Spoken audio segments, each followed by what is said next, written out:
지금부터 여러분께 전해드릴 이야기는 중국 인민해방군 특수작전부대에서 복무했던 한 군인의 실제 임사체험 간증입니다.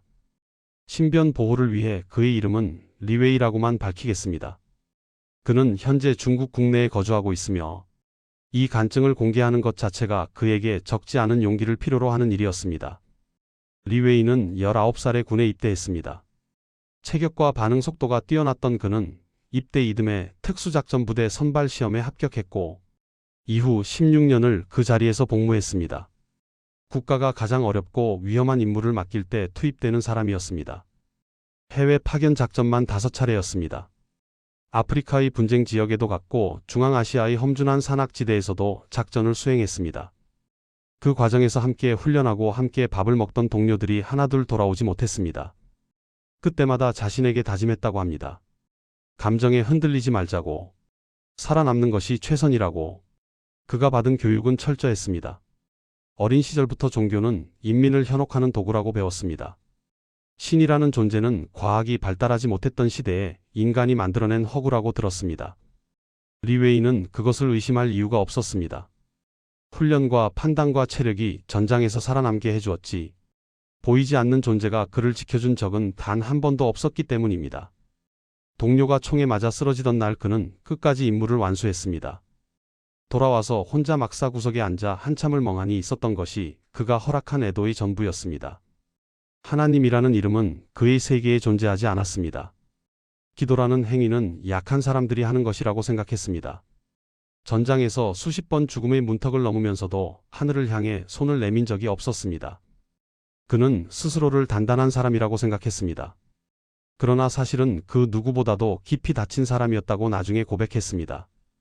인간은 스스로를 지킬 수 있다고, 강한 자만이 살아남는다고, 보이지 않는 존재에 기대는 것은 약함의 증거라고, 그 믿음이 영원할 것이라고 생각했습니다. 한 번도 그것이 무너질 수 있으리라고는 상상하지 않았습니다. 그런 그에게 예상치 못한 일이 일어났습니다. 이야기를 시작하기 전에 지금 신앙이 흔들리고 있거나 죽음 이후가 궁금하신 분이 계시다면 구독과 좋아요 버튼을 눌러주세요. 여러분의 작은 나눔이 이 간증을 필요로 하는 누군가에게 닿을 수 있습니다. 사고는 2023년 초봄 국내 특수훈련시설에서 발생했습니다. 그날 리웨이의 팀은 폭발물 설치 및 해제 훈련을 진행하고 있었습니다. 수십 번도 넘게 반복했던 절차였고 그날도 별다른 이상 징후는 없었습니다. 기폭장치가 오작동한 것은 아무도 예상하지 못한 순간이었습니다. 리웨이는 그 찰나를 이렇게 설명했습니다. 먼저 귀가 멍해지는 듯한 고압의 공기가 느껴졌다고 합니다. 그 다음 가슴과 복부를 동시에 밀어붙이는 강렬한 충격파가 왔습니다. 땅이 사라지는 것 같은 부유감이 왔고 무언가 뜨거운 것이 얼굴 왼쪽을 스쳐 지나갔습니다. 마지막으로 인식한 것은 등이 바닥에 세게 닿는 둔탁한 감각이었습니다. 그것이 전부였습니다. 그 직전 순간을 그는 더 또렷하게 기억하고 있다고 했습니다. 동료 한 명이 그의 이름을 크게 외쳤고 또 다른 동료는 반사적으로 몸을 던졌습니다. 먼지가 일어나는 와중에도 누군가는 이미 응급조치를 준비하고 있었습니다. 그리고 누군가가 반복해서 말하고 있었다고 합니다. 리웨이, 정신 차려. 리웨이, 들리나? 그 음성이 점점 멀어졌습니다. 그 이후는 아무것도 없었습니다. 의료 기록에 따르면 현장에서 첫 번째 심장 정지가 확인되었습니다. 동료들이 즉시 심폐소생술을 시작했고 군 의무대가 도착하기까지 약 8분이 걸렸습니다. 이송 과정에서 2차례 더 심장이 멈췄고 군 병원 도착 직후에도 한 번 더 심정지가 발생했습니다. 총 4차례에 걸쳐 소생술을 시행했습니다.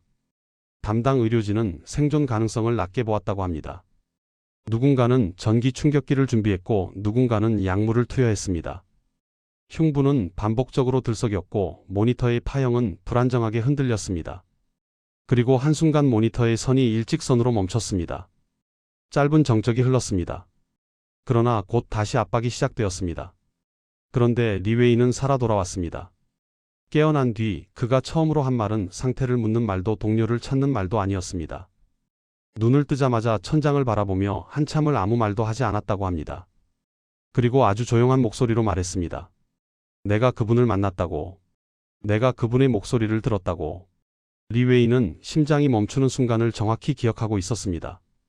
등이 바닥에 닿는 감각까지는 분명했는데 그 다음 순간 몸 전체의 감각이 한꺼번에 꺼지듯 사라졌다고 합니다. 그런데 의식은 사라지지 않았습니다. 오히려 그 어느 때보다 더 선명하게 깨어 있었다고 했습니다.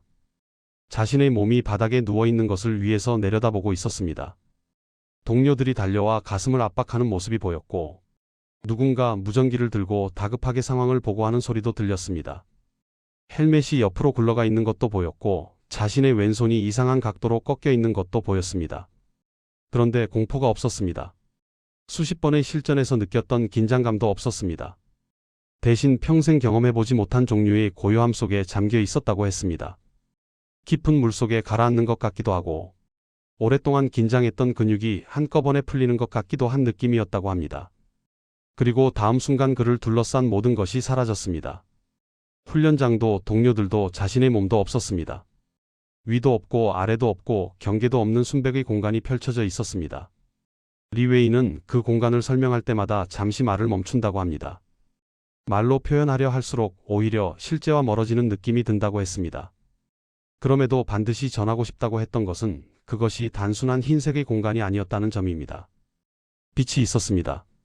눈을 자극하는 종류가 아니었습니다. 살아서 움직이는 것 같았다고 했습니다. 어떤 온도와 질감이 있었고 그 안에 무언가가 담겨 있었다고 합니다. 나중에 그가 찾아낸 가장 가까운 단어는 온기였습니다. 피부로 느끼는 따뜻함이 아니라 존재 전체가 감싸이는 종류의 온기였다고 했습니다. 그 빛 가운데서 누군가가 다가왔습니다. 너무나 강렬한 빛에 둘러싸여 있어서 윤곽을 제대로 분간하기 어려웠다고 합니다. 리웨이는 어둠 속에서도 상대의 움직임을 읽어내도록 훈련받은 사람이었습니다. 그런 그가 그분의 형체를 정확히 식별할 수 없었습니다. 그런데 그분이 누구인지는 알았습니다. 설명이 필요하지 않았습니다. 그분이 가까워질수록 무언가가 리웨이의 내면에서 즉각적으로 반응했고 그것은 생각보다 빠르게 논리보다 앞서서 왔습니다. 평생 신의 존재를 부정해 온 사람이었습니다. 종교 서적을 읽은 적도 없었고 예배 자리에 앉아본 적도 없었습니다. 그런데 그 순간 자신 앞에 있는 분이 예수 그리스도라는 것을 완전하게 알았다고 합니다. 무릎이 꺾였습니다. 의지로 선택한 것이 아니었습니다. 수천 시간의 훈련으로 몸의 모든 반응을 통제하도록 단련된 사람이었습니다. 그런데 그 순간만큼은 몸이 자신보다 먼저 움직였습니다. 그분에게서 위협이나 압박은 전혀 느껴지지 않았다고 합니다. 오히려 그 반대였습니다. 그분에게서 흘러나오는 것이 너무나 강렬하고 너무나 완전해서 그 앞에 서 있는 것만으로도 눈물이 쏟아졌다고 했습니다. 입대 이후 단 한 번도 눈물을 흘린 적이 없었습니다. 동료가 죽던 날에도 참았고 가장 힘든 작전을 마치던 날에도 참았습니다. 그런 사람이 그분 앞에서는 아무것도 참을 수 없었습니다. 계급도 훈련도 경력도 그 공간에서는 아무것도 아니었습니다. 리웨이는 그저 한 사람으로 그분 앞에 서 있었습니다. 자신이 평생 붙들고 있던 세계관이 조용히 벗겨지는 느낌이었다고 했습니다. 훈련으로 쌓아온 확신, 과학만을 신뢰하던 사고, 보이지 않는 것은 존재하지 않는다고 믿었던 판단이 하나씩 내려놓아지는 것 같았습니다. 저항할 수 없었습니다. 오직 그분 앞에 서 있는 자신만이 남아 있었습니다. 평생 아무것도 두렵지 않다고 생각했는데 그분 앞에서 처음으로 자신이 얼마나 작은 존재인지 알았다고. 그리고 그것이 무너지는 느낌이 아니라 오히려 처음으로 제자리를 찾은 느낌이었다고 했습니다. 그분 앞에 무릎을 꿇은 순간 리웨이의 눈앞에 자신의 인생이 펼쳐지기 시작했습니다. 단순한 기억의 재생이 아니었습니다. 자신이 살아온 장면들이 펼쳐지는데 자신의 눈이 아니라 상대방의 눈으로 보게 되었다고 합니다. 숨을 들이마시는 것처럼 저항 없이 들어왔고 심장 깊은 곳까지 닿았다고 했습니다. 그 안에서는 변명도 논리도 작동하지 않았습니다. 첫 번째 장면은 해외 파견 작전 중의 일이었습니다.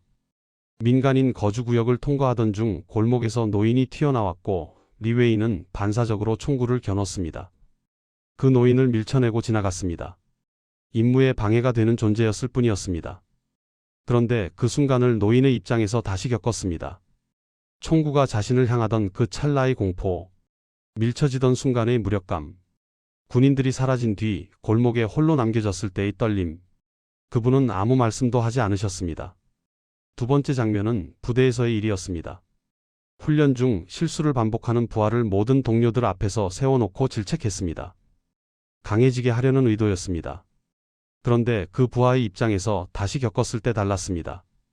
동료들의 시선이 꽂히는 느낌, 무엇을 해도 부족하다는 생각에 무너지는 내면, 밤에 혼자 막사에 누워 천장을 바라보던 그 고독함, 그것이 강함을 키우는 과정이 아니었다는 것을 그때 처음 알았습니다. 세 번째 장면은 어머니였습니다.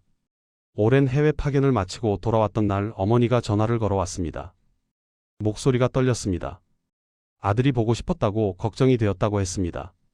리웨이는 짧게 대답했습니다. 괜찮다고, 바쁘다고, 그리고 전화를 끊었습니다. 그런데 어머니의 입장에서 그 순간을 다시 겪었습니다. 전화가 끊기던 그 짧은 순간의 침묵. 아들의 목소리라도 더 듣고 싶었는데 끊겨버린 뒤 수화기를 잡고 한참 앉아 있던 시간. 수화기를 잡고 있던 어머니의 손끝까지 느껴졌다고 했습니다. 말하지 못한 말들이 공기 중에 남아있는 것 같았습니다. 그 침묵이 그 어떤 총성보다 크게 들렸다고 했습니다. 네 번째 장면은 귀국 후 길을 걷다가 쓰러진 노숙자를 지나쳤던 일이었습니다. 확인할 시간이 없다고 생각했습니다. 그냥 지나쳤습니다. 그런데 그 노숙자의 입장에서 다시 겪었을 때 버틸 수가 없었다고 합니다. 수많은 사람들이 지나쳐가는 동안 바닥에 누워 하늘을 바라보던 그 시선. 누군가 멈춰주기를 기다렸지만 아무도 멈추지 않았던 그 시간. 그분은 단 한 번도 리웨이를 비난하지 않으셨습니다. 책망하셨다면 차라리 나았을지 모른다고 했습니다. 오직 보여주셨을 뿐이었습니다. 임무였다고, 규칙이었다고, 군인이라면 당연한 것이었다고. 그 모든 논리가 그분 앞에서는 아무런 힘을 갖지 못했습니다. 그때 리웨이의 입에서 말이 나왔습니다. 아무도 시키지 않았습니다. 자신도 모르게 흘러나왔다고 합니다. 용서해달라고, 잘못했다고. 그 말이 입에서 나오는 순간 처음으로 자신이 얼마나 오랫동안 그 말을 하지 않고 살아왔는지를 알았다고 합니다. 용서를 구하는 말이 끝나자 그분이 무언가를 보여주기 시작하셨습니다. 리웨이의 눈앞에 지구가 나타났습니다. 훈련 중 보았던 위성사진이나 지도와는 전혀 달랐습니다. 경계선도 없었고 국가명도 없었습니다. 지형과 바다와 대륙의 형태만 있었습니다. 그리고 그 위에서 빛이 나고 있었습니다. 나라마다 빛의 결이 달랐습니다. 어떤 빛은 맑고 곱게 올라가고 있었고 어떤 빛은 흔들리면서도 꺼지지 않으려 버티고 있었습니다. 어떤 빛은 뜨거웠고 어떤 빛은 조용히 숨쉬듯 이어지고 있었습니다. 각각의 빛이 서로 다른 온도와 색조와 깊이를 가지고 있었습니다. 그리고 리웨이는 그것이 무엇인지 설명을 듣기도 전에 본능적으로 알게 되었습니다. 기도였습니다. 그 단어가 떠오르는 순간 리웨이의 안에서 무언가가 무너졌다고 합니다. 평생 아무 의미 없다고 배워왔던 행위가 빛으로 보이고 있었습니다. 그런데 그 빛은 분명히 존재하고 있었고 어딘가로 올라가고 있었습니다. 자신이 부정해왔던 것이 실제로는 사라진 적이 없었다는 것을, 보이지 않는다고 해서 존재하지 않는 것이 아니었다는 것을. 리웨이의 시선은 자연스럽게 중국 쪽으로 향했습니다. 그런데 실제로 본 것은 달랐습니다. 광대한 대륙 전체가 무겁고 짙은 어둠 속에 잠겨 있었습니다. 빛이 전혀 없는 것은 아니었습니다. 드문드문 깜빡이는 희미한 불씨 같았습니다. 마치 누군가가 어둠 속에서 조용히 속삭이듯 피워놓은 작은 불꽃들 같았다고 했습니다. 거대한 어둠 속에서도 누군가는 여전히 무릎을 꿇고 있다는 느낌이 들었습니다. 그 작은 빛들이 너무도 외로워 보였다고 했습니다. 그리고 동시에 그 빛들이 사라지지 않기를 바라는 마음이 자신 안에서 올라왔다고 했습니다. 그 다음 시선이 서쪽으로 이동했습니다. 유럽이었습니다. 더 서쪽에 미국이 보였습니다. 군데군데 밝은 곳들이 있었습니다. 그러나 전체적인 인상은 점점 희미해지고 있는 것 같았습니다. 한때 강하게 타오르던 것이 서서히 꺼져가고 있는 듯한 분위기였습니다. 완전히 꺼진 것은 아니었지만 분명히 줄어들고 있다는 느낌은 선명했습니다. 그때 리웨이의 시선이 다시 아시아 쪽으로 향했습니다. 무언가가 그의 눈길을 강하게 끌어당겼습니다. 방금 전까지 보았던 빛들과는 전혀 다른 종류의 무언가가 아시아의 한 방향에서 솟아오르고 있었습니다. 리웨이의 시선이 멈춘 곳은 바다와 대륙 사이에 길게 뻗어 있는 반도였습니다. 천상에서 내려다보는 시점이었기 때문에 국경선이 보이지 않았습니다. 경계를 나누는 선도 없었고 이름표도 없었습니다. 오직 지형만이 보였습니다. 바다에 둘러싸인 가늘고 긴 땅덩어리, 그리고 그 남쪽 절반에서 빛이 솟아오르고 있었습니다. 다른 지역의 빛들이 지면 위에서 타오르는 것처럼 보였다면 이 빛은 땅속 깊은 곳에서부터 밀려 올라오는 것 같았습니다. 수면 위로 솟구치는 물기둥처럼 강렬하고 아래로부터 올라오는 힘이 있었습니다. 리웨이는 그 빛을 바라보는 순간 몸 전체에 전류가 흐르는 것 같은 감각을 느꼈다고 했습니다. 처음에는 그곳이 어디인지 바로 단정하지 못했다고 합니다. 지형의 형태로 짐작은 갔지만 확신이 서지 않았습니다. 지상에서의 지식이 그 공간에서는 다른 방식으로 작동하고 있었습니다. 그때 그분이 말씀하셨습니다. 저곳이 대한민국이라고. 그 말씀을 듣는 순간 숨을 멈춘 것 같았다고 합니다. 무언가가 가슴 깊은 곳을 세게 울리는 느낌이었다고 했습니다. 왜 그 나라가 이 자리에서 언급되는지 분석하려 했습니다. 그러나 생각이 따라가지 못했습니다. 머리보다 먼저 심장이 반응했습니다. 군사 지도 위에서 보던 반도가 아니었습니다. 뉴스 화면에서 보던 나라가 아니었습니다. 군인으로서 여러 차례 분석하고 연구했던 나라였습니다. 그런데 지금 이 공간에서 이분의 입에서 이 맥락으로 그 이름을 듣게 될 줄은 꿈에도 생각하지 못했다고 했습니다. 왜 저곳인가라는 의문이 올라왔습니다. 그것은 분석이 아니라 감정이었습니다. 그 빛이 이유 없이 저기 있는 것이 아니라는 것을 느꼈습니다. 그 뒤에 설명할 수 없는 깊이가 있다는 것을, 수많은 기도와 눈물이 축적되어 있다는 것을 눈을 돌릴 수 없었습니다. 그 안에서 어떤 사명이 움직이고 있는 것처럼 느껴졌습니다. 그 순간 리웨이는 처음으로 진실을 마주하는 종류의 두려움을 느꼈다고 합니다. 그리고 그분이 리웨이에게 그것을 보여주기 시작하셨습니다. 그분이 보여주기 시작하신 것은 시간이었습니다. 한반도가 다시 펼쳐졌습니다. 지금의 모습이 아니었습니다. 시간이 거슬러 올라가고 있었습니다. 역사였습니다. 가장 먼저 보인 것은 폐허였습니다. 건물의 뼈대만 남아 있었고 거리에는 사람들이 쓰러져 있었습니다. 아이들이 추위에 떨고 있었고 어른들의 얼굴에는 내일이 없는 사람들의 표정이 담겨 있었습니다. 단순히 눈으로 보는 것이 아니라 그 땅의 무게가 느껴졌습니다. 그 사람들의 절망이 공기처럼 전해졌습니다. 그런데 그 장면에서 리웨이가 본 것이 있었습니다. 폐허 속에서 불빛이 켜져 있었습니다. 무너진 건물들 사이의 작은 예배당이었습니다. 아직 동이 트지 않은 시각이었습니다. 그 안에 수십 명이 모여 무릎을 꿇고 손을 모으고 기도하고 있었습니다. 먹을 것이 없었고 입을 것이 변변치 않았으며 내일을 기약할 수 없는 상황이었습니다. 그런데 그들은 하나님께 매달리고 있었습니다. 군인으로서 극한의 상황에서 인간이 어떻게 반응하는지 알고 있었습니다. 살아남기 위해 싸우거나 포기하거나 서로를 밟고 올라서거나. 그런데 눈앞에 있는 사람들은 달랐습니다. 가진 것이 아무것도 없는 상황에서 무릎을 꿇고 하늘을 향해 손을 내밀고 있었습니다. 시간이 빠르게 흘러갔습니다. 폐허였던 땅이 일어서고 있었습니다. 도로가 생겨났고 건물이 올라갔습니다. 공장이 세워지고 사람들의 얼굴이 달라지고 있었습니다. 그런데 리웨이가 주목한 것은 그 성장이 아니었습니다. 시간이 흘러가는 동안 변하지 않는 것이 있었습니다. 새벽마다 교회에 불이 켜졌습니다. 나라가 무너져 있을 때도 켜져 있었고 나라가 일어서던 시간에도 켜져 있었습니다. 나라가 풍요로워진 뒤에도 그 불은 꺼지지 않았습니다. 새벽마다 무릎을 꿇는 사람들이 있었습니다. 그리고 그 기도가 빛으로 하늘을 향해 올라가고 있었습니다. 예수님께서 말씀하셨습니다. 이 백성의 새벽이 내 마음에 닿았다고. 이 땅의 눈물이 내가 이 나라를 일으킨 이유였다고. 리웨이는 이 나라 사람이 아니었습니다. 그 기도를 드린 사람도 아니었습니다. 그런데 그 새벽 기도 장면이 너무도 선명하게 가슴에 박혔다고 했습니다. 장면이 전환되었습니다. 아프리카의 붉은 흙길이었습니다. 동남아시아의 밀림이었습니다. 중동의 뜨거운 사막이었습니다. 그 각각의 장소에서 한국 사람들이 움직이고 있었습니다. 복음을 전하는 사람들이었습니다. 한 명이나 두 명이 아니었습니다. 수십, 수백 명이었습니다. 리웨이는 군인으로서 세계 각지에 파견된 경험이 있었습니다. 그런데 그 어떤 파견지에서도 이렇게 많은 한국 사람들이 자발적으로 그 땅에 들어와 있는 모습을 본 적이 없었다고 했습니다. 첫 번째로 눈에 들어온 사람은 아프리카 오지의 한 마을에 있었습니다. 언어가 통하지 않는 곳이었습니다. 전기도 없었고 수도도 없었습니다. 낡은 건물 안에서 아이들에게 무언가를 가르치고 있었습니다. 얼굴이 햇볕에 검게 그을려 있었고 옷은 닳아 있었습니다. 그런데 그 눈빛이 리웨이의 눈에 오래 남았습니다. 지쳐 있지 않았습니다. 무언가를 이루었다는 눈빛이 아니라 무언가에 붙들려 있다는 눈빛이었습니다. 두 번째 장면은 중동이었습니다. 외국인이 복음을 전하다 발각되면 추방되거나 더 심각한 상황에 처할 수 있는 곳이었습니다.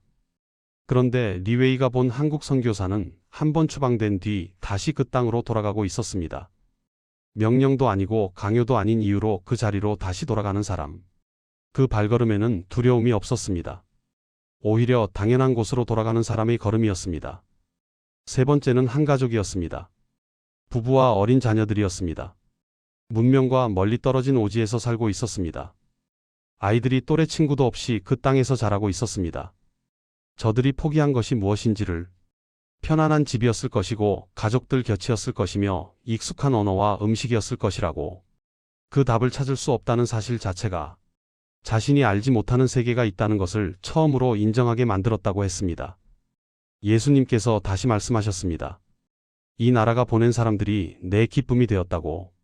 세상이 이 나라를 작다고 하지만 내 눈에는 그렇지 않다고. 리웨이는 그 말씀을 전할 때마다 목이 맨다고 합니다. 그 장면에서 가장 오래 울었다고 했습니다. 그런데 그분이 보여주시는 장면이 바뀌었습니다. 다시 지구가 나타났습니다. 그런데 이번에는 분위기가 완전히 달랐습니다. 미래라는 것을 바로 알았다고 합니다. 정확한 연도는 보이지 않았지만 지금과 가까운 시간이라는 느낌이 강하게 들었습니다. 어둠이 짙어지고 있었습니다. 경제가 요동치고 있었고 사람들 사이에 분열이 깊어지고 있었습니다. 서로를 향한 증오가 번지고 있었고 전쟁의 그림자가 여러 곳에 드리워지고 있었습니다. 그런데 리웨이가 특히 주목하게 된 것은 따로 있었습니다. 사람들의 믿음이 급격히 식어가고 있는 모습이었습니다. 한때 불이 가득했던 건물들에서 사람들이 하나둘 떠나가고 있었습니다. 기도의 빛이 하나씩 꺼져가고 있었습니다. 그 선명하던 빛들이 이렇게 꺼져가고 있었습니다. 그때 리웨이는 무언가가 움직이고 있다는 것을 느꼈습니다. 형체가 명확하지는 않았습니다. 그런데 그것이 선한 존재가 아니라는 것은 분명했습니다. 어둠 자체가 의지를 가지고 사람들의 마음속으로 파고들고 있었습니다. 총으로 막을 수 없는 것이었기 때문에 전장에서 느끼던 것과는 다른 종류의 두려움이었습니다. 처음에는 기도가 줄었습니다. 바쁘다는 이유였습니다. 피곤하다는 이유였습니다. 내일 하면 된다는 생각이었습니다. 그 내일이 반복되면서 기도는 특별한 날에만 하는 것이 되어갔습니다. 당사자들이 알아채지 못할 만큼 자연스럽게 일어나고 있었습니다. 그 다음에는 예배가 달라졌습니다. 몸은 예배당 안에 있었지만 마음은 이미 다른 곳에 가 있었습니다. 다음 주 회의 걱정이었고 자녀의 시험 성적이었으며 갚아야 할 대출이었습니다. 찬양을 부르면서도 가사의 의미가 마음에 닿지 않았습니다. 예배가 의무가 되어가고 있었습니다. 마지막 단계가 가장 무서웠다고 리웨이는 말했습니다. 하나님이 필요하다는 감각 자체가 사라지고 있었습니다. 문제가 생기면 먼저 하늘을 향해 손을 내밀던 사람들이 이제는 먼저 전화기를 들고 인터넷을 검색했습니다. 너무 천천히 진행되고 있었고 너무 자연스러워 보였습니다. 그래서 더 무서웠다고 했습니다. 그리고 그 어둠이 한반도를 향해서도 다가오고 있었습니다. 아까까지 그렇게 강렬하게 빛나던 대한민국의 빛이 흔들리고 있었습니다. 꺼진 것은 아니었습니다. 하지만 예전과 같은 강렬함이 아니었습니다. 새벽 기도에 나오는 사람들이 줄어들고 있었습니다. 젊은 세대가 교회를 떠나는 모습이 보였습니다. 물질적으로는 풍요로워졌지만 그 풍요가 오히려 하늘을 향한 시선을 땅으로 끌어내리고 있었습니다. 불꽃은 살아있지만 기름이 줄어드는 것 같았습니다. 이대로 가면 결국 꺼질 수밖에 없는 상태였습니다. 예수님의 얼굴에서 슬픔이 느껴졌다고 합니다. 사랑하는 자녀가 곁을 떠나가는 것을 바라보는 아버지의 마음 같았다고. 막을 수 있지만 막지 않는, 기다리고 있는 슬픔이었다고. 그때 예수님께서 말씀하셨습니다. 이 나라를 향한 내 계획은 아직 끝나지 않았다고. 내가 이 나라를 세운 것은 마지막을 위함이었다고. 세상의 빛이 꺼져가는 그 시간에 이 나라가 마지막 등불이 되어야 한다고. 그런데 지금 그 등불이 흔들리고 있다고. 단순히 보여주시려는 것이 아니었습니다. 전달해야 할 메시지였습니다. 그리고 그 메시지의 수신자는 분명했습니다. 대한민국의 성도들이었습니다. 리웨이는 그 말씀을 들으며 온몸이 떨렸다고 합니다. 처음 느끼는 종류의 떨림이었습니다. 무언가 거대한 것 앞에 서 있다는 느낌이었습니다. 자신보다 훨씬 크고 자신보다 훨씬 오래된 이야기 안에 자신이 들어와 있다는 느낌이었습니다. 그런데 예수님께서는 아직 말씀을 끝내지 않으셨습니다. 지금까지 보여주신 것들이 서론이었다면 이제부터가 본론이라는 느낌이었습니다. 리웨이는 그 순간 자신도 모르게 자세를 바로잡았다고 했습니다. 군인으로서 중요한 명령을 받기 직전의 자세로 예수님께서 보여주신 것은 기도하는 사람들이었습니다. 한국의 성도들이었습니다. 개인이 아니었습니다. 무리였습니다. 수백, 수천 명이 한 방향을 향해 무릎을 꿇고 있었습니다. 그리고 그들에게서 빛이 뿜어져 나오고 있었습니다. 흩어져 있지 않았습니다. 한 방향으로 모이고 있었습니다. 각각의 빛이 하늘을 향해 올라가다가 어느 지점에서 하나로 합쳐지고 있었습니다. 그 합쳐지는 지점에서 무언가가 일어나고 있었습니다. 마치 보이지 않는 문이 열리는 것 같은 느낌이었다고 했습니다. 그때 예수님께서 말씀하셨습니다. 이 나라의 기도가 마지막 열쇠라고. 세상이 닫히는 그 시간에 이 땅의 무릎이 하늘을 여는 열쇠가 된다고. 군인으로서 전략적 요충지라는 개념을 잘 알고 있었습니다. 어떤 지점을 확보하느냐가 전체 전세를 바꾼다는 것을 알고 있었습니다. 그런데 그 개념이 지금 전혀 다른 방식으로 놓여 있었습니다. 지도 위의 요충지가 아니었습니다. 기도하는 무릎이 요충지였습니다. 그분이 다시 보여주기 시작하셨습니다. 한국 아니었습니다. 새벽 4시의 예배당이었습니다. 아직 바깥이 어두웠습니다. 그런데 그 안에 사람들이 가득 차 있었습니다. 머리카락이 허연 할머니들이었습니다. 허리가 굽은 할아버지들이었습니다. 그들이 이마를 바닥에 대고 기도하고 있었습니다. 군인으로서 헌신이 무엇인지 알고 있었습니다. 그런데 눈앞에 있는 사람들의 헌신은 달랐습니다. 강제된 것이 아니었습니다. 명령을 받은 것도 아니었습니다. 이 추운 새벽에 스스로 나와서 이마를 바닥에 대고 있는 사람들이었습니다. 자신이 평생 보아온 어떤 헌신보다도 무게가 있었다고 했습니다. 또 다른 장면이 이어졌습니다. 병원이었습니다. 복도에 사람들이 나와 기도하고 있었습니다. 환자복을 입은 사람도 있었습니다. 손을 잡고 함께 기도하는 사람들이 있었습니다. 혼자 벽에 기대어 눈물을 흘리며 기도하는 사람도 있었습니다. 단순한 종교 행위가 아니었습니다. 살아남기 위한 호흡이었습니다. 버티기 위한 마지막 힘이었습니다. 예수님께서 말씀하셨습니다.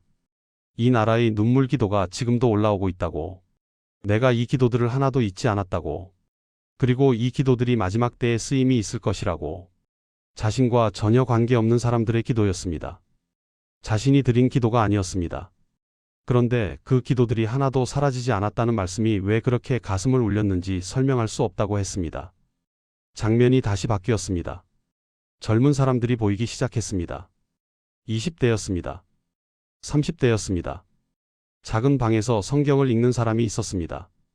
사무실 책상 앞에서 잠깐 눈을 감고 기도하는 사람이 있었습니다. 지하철 안에서 이어폰을 끼고 찬양을 듣는 사람이 있었습니다. 평범해 보였습니다. 그런데 그분이 그것을 보시는 눈빛이 달랐습니다. 기쁨이었습니다. 평범한 일상 안에서 그분을 찾는 한 사람 한 사람을 그분이 바라보고 계셨고 그 바라보심 안에 깊은 기쁨이 있었습니다. 그리고 예수님께서 말씀하셨습니다. 이 작은 자들이 내 군대라고. 총을 든 군대가 아니라고. 무릎을 꿇은 군대라고. 그리고 이 군대가 마지막 때에 일어설 것이라고. 군대라는 단어를 수천 번 들어왔습니다. 그런데 그 단어가 이렇게 들린 것은 처음이었습니다. 총도 없고 전술도 없고 계급도 없는 군대였습니다. 그런데 그분이 그들을 군대라고 부르셨습니다. 자신이 알고 있던 강함의 개념이 완전히 뒤집히는 느낌이었다고 했습니다. 그분이 마지막으로 보여주신 것이 있었습니다. 리웨이는 그것을 전할 때마다 목소리가 달라진다고 합니다. 앞의 내용들은 정리가 되어 있는 부분들이었습니다. 그런데 마지막 장면만큼은 말하는 도중에 늘 멈추게 된다고 했습니다. 보여주신 것은 한국의 미래였습니다. 지금보다 더 나중의 시간이었습니다. 그런데 그 미래에서 본 것이 어둠이 아니었습니다. 빛이 터지고 있었습니다. 한반도의 남쪽에서부터였습니다. 그 빛이 그 자리에 머무는 것이 아니었습니다. 사방으로 퍼져나가고 있었습니다. 어둠이 짙게 덮여 있던 지역들로 밀려가고 있었습니다. 아까까지 꺼져가던 빛들이 있던 자리였습니다. 그런데 그 자리로 새로운 빛이 밀려오고 있었습니다. 복음이었습니다. 그 땅에서 시작된 복음이 다시 세상으로 나아가는 것이었습니다. 앞서 보았던 선교사들이 떠올랐습니다. 오지에서 아이들을 가르치던 그 눈빛, 추방당하고도 다시 돌아가던 그 발걸음, 그들이 심어놓은 것이 이렇게 번지고 있는 것이라는 느낌이 들었습니다. 그때 예수님께서 말씀하셨습니다. 내가 이 나라를 마지막 등불로 세웠다고. 세상의 빛이 꺼지는 그 시간에 이 나라에서 불이 다시 붙을 것이라고. 그리고 그 불이 꺼져가는 나라들로 가게 될 것이라고. 군사 전략가로서 최후의 보루라는 개념을 알고 있었습니다. 전선이 무너질 때 마지막으로 지켜야 하는 지점. 그런데 지금 그분이 말씀하시는 것은 그 개념이 영적 영역에서 실제한다는 것이었습니다. 그리고 그 마지막 보루가 대한민국이라는 것이었습니다. 경외감이었습니다. 이 작은 나라의 끝으로 큰 사명이 있다는 것. 그것이 우연이 아니라 오래전부터 계획된 것이라는 것. 그리고 동시에 긴박함이었습니다. 그 빛이 지금 흔들리고 있다는 것을 이미 보았습니다. 새벽 기도가 줄어들고 있었습니다. 풍요가 하늘을 향한 시선을 땅으로 끌어내리고 있었습니다. 그런데 그 나라가 마지막 등불이어야 한다는 것이었습니다. 사명의 무게와 현실의 간격이 너무 크게 느껴졌습니다. 그때 예수님께서 다시 말씀하셨습니다.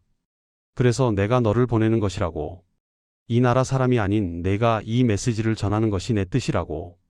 적국의 군인이었던 사람의 입에서 나온 말이기 때문에 그들이 들을 것이라고. 리웨이는 그 말씀을 듣는 순간 고개를 저었다고 합니다. 하나님을 믿지 않았던 사람이었습니다. 무신론 교육을 받고 자란 군인이었습니다. 평생 기도를 약자의 도피처라고 배워온 사람이었습니다. 그런 사람이 이 메시지를 전한다는 것이 이해되지 않았습니다. 그분 앞에서 처음으로 말을 했다고 합니다. 저는 아닙니다. 저는 어제까지 당신을 믿지 않았던 사람입니다. 저는 이 메시지를 전할 자격이 없습니다. 그런데 그분은 물러서지 않으셨습니다. 기다리셨습니다. 서두르지 않으시는 기다림이었습니다. 리웨이가 거절하든 수용하든 재촉하지 않으시는 기다림이었습니다. 그런데 그 기다림이 압박보다 더 견디기 어려웠다고 합니다. 아무것도 강요하지 않으시는데 피할 수 없었습니다. 그분이 말씀하셨습니다. 그렇기 때문이라고. 믿지 않던 사람이 전하는 말은 닫힌 귀도 열린다고. 내가 너를 선택한 것은 내가 가장 예상하지 못한 자리에 있었기 때문이라고. 한참 동안 아무 말도 하지 않았다고 합니다. 그 침묵 속에서 자신이 살아온 35년이 한꺼번에 지나가는 것 같았다고 합니다. 총을 들던 손이었습니다. 동료의 죽음을 감정 없이 넘겼던 마음이었습니다. 어머니의 전화를 짧게 끊었던 기억이었습니다. 그 모든 것이 지금 이 순간을 향해 흘러오고 있었다는 느낌이었습니다. 그리고 고개를 들었다고 합니다. 아무 말도 하지 않았습니다. 그런데 그분은 아셨다고 합니다. 그분에게서 전해지는 것이 달라졌습니다. 기다림이 아니었습니다. 무언가 따뜻한 것이었습니다. 자격이 있어서가 아니라 그분이 그렇게 하시기로 하셨기 때문에 받아들여진다는 느낌이었습니다.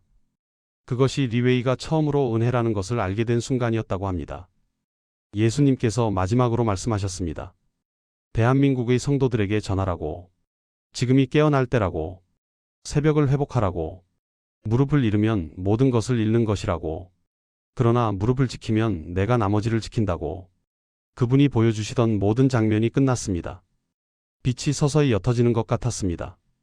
그리고 빛이 완전히 사라지기 직전 마지막으로 한 가지를 느꼈습니다. 그분의 손이 자신의 어깨 위에 놓이는 것 같은 느낌이었습니다. 형체도 없었고 실제로 만져지는 감각도 아니었습니다.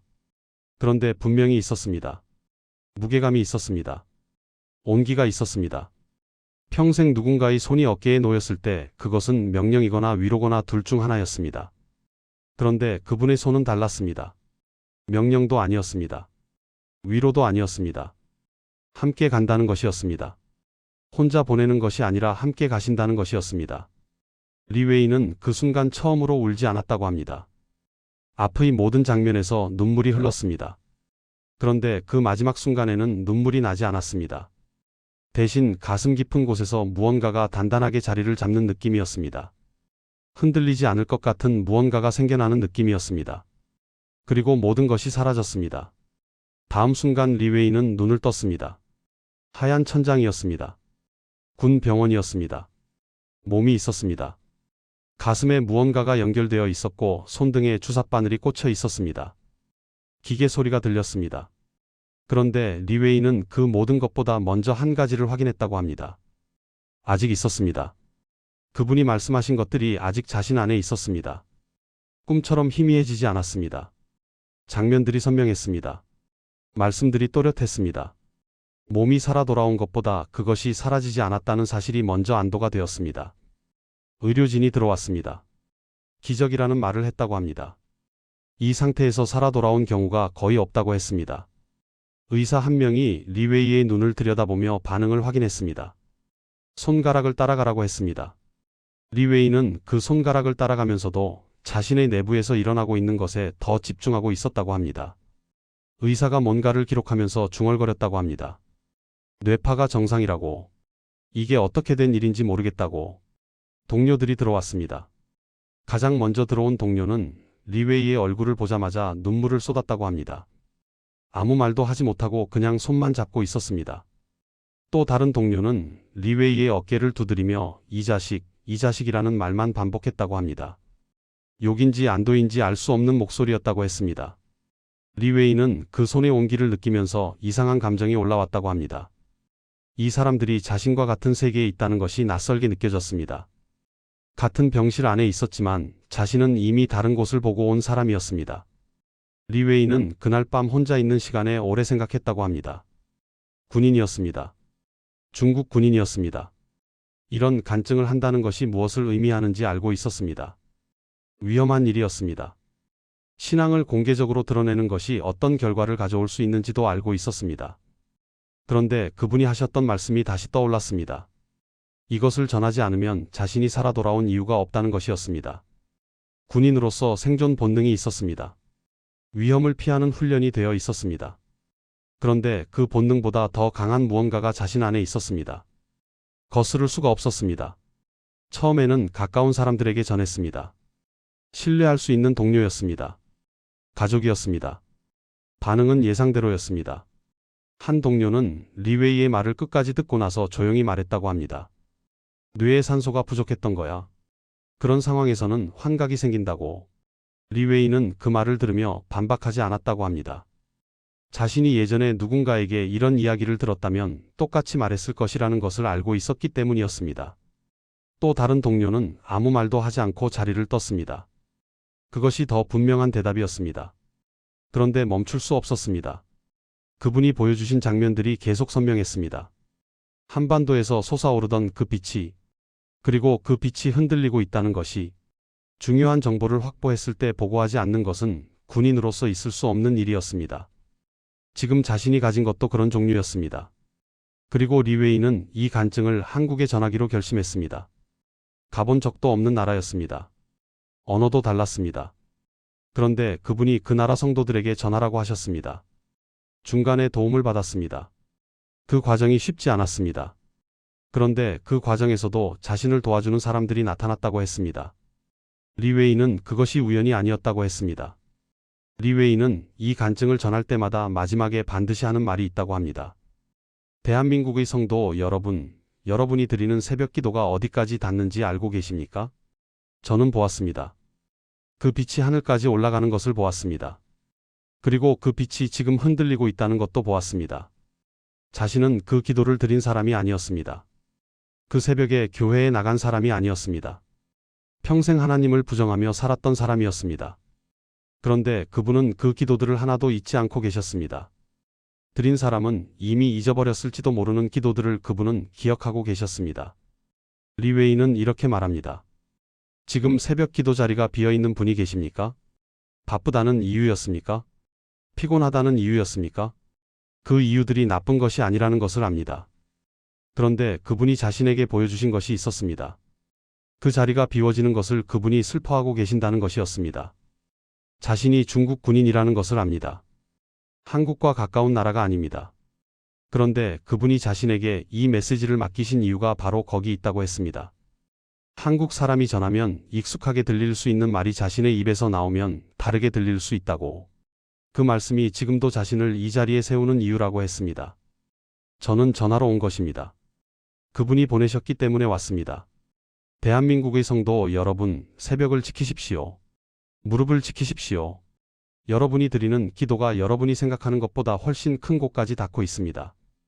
그리고 그 기도가 이 나라를 붙들고 있습니다. 그분이 그렇게 말씀하셨습니다. 저는 그것을 보았습니다. 죽었다가 살아 돌아온 중국 군인이 여러분께 전합니다. 새벽을 포기하지 마십시오. 그 자리가 이 나라의 마지막 등불입니다. 이 간증을 들으시는 여러분의 가정과 교회와 이 나라 위에 하나님의 은혜가 임하기를 기도합니다. 세상의 빛이 꺼져가는 시간에도 이 나라의 무릎이 하늘을 열고 있습니다. 오늘 이 간증이 마음에 닿으셨다면 구독과 좋아요 버튼을 눌러주시고, 지금 새벽 기도 자리를 회복하기로 결단하신 분이 계시다면 댓글에 새벽이라고 남겨주세요. 그 한 줄의 고백이 같은 자리에서 흔들리고 있는 누군가에게 힘이 될 것입니다. 주변에 신앙이 식어가는 분이 계시다면 이 영상을 나눠주세요. 하나님의 회복하시는 은혜가 여러분의 새벽마다 임하기를 기도합니다. 아멘.